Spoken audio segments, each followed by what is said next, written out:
Excellencies, dear friends, as you gather for this forum, the people of Africa are facing unprecedented and multidimensional crises. An economic crisis sparked by COVID-19 and deepened by the skyrocketing price of food, fuel and fertilizers resulting from Russia's invasion of Ukraine. A crisis of unequal access to vaccines to protect people from the virus.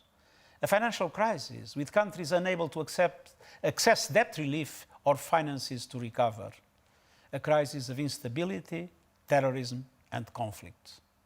And, as this year's theme reminds us, a climate crisis. Africa contributes just 3% of global greenhouse gas emissions, but many countries are paying an outsized price in the continent.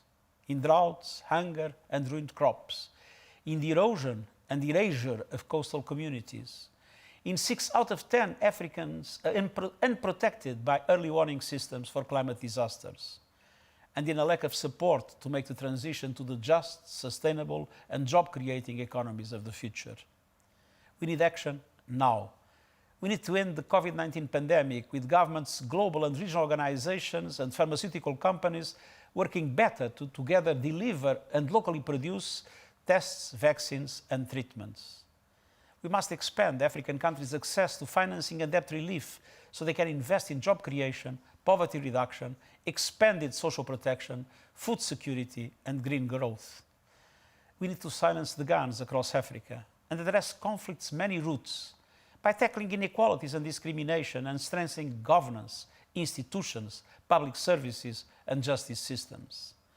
And we need bold climate action. The Intergovernmental Panel on Climate Change has identified Africa as a global hotspot for the climate crisis. Breaching the Paris Agreement's 1.5-degree goal would be disastrous. Many EU member states have come forward with ambitious nationally determined contributions, clearly identified adaptation needs, and adopted the African Union Green Stimulus Programme.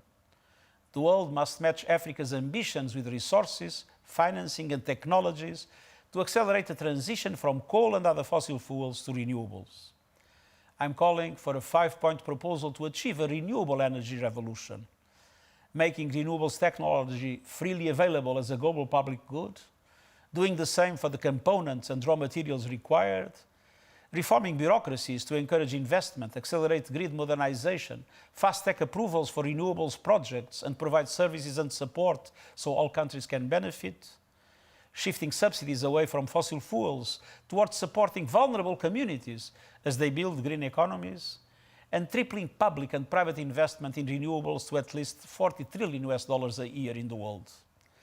Despite the continent's enormous renewable energy potential, just 2% of renewable energy investments have gone to Africa over the last decade.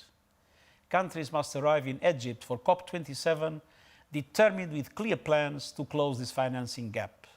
And they should support the work of the World Meteorological Organization to ensure that every person in the world has access to early warning systems for disasters over the next 5 years. Across all these areas, the United Nations stands with Africa as we shape a peaceful, prosperous and sustainable future for all Africans. Thank you.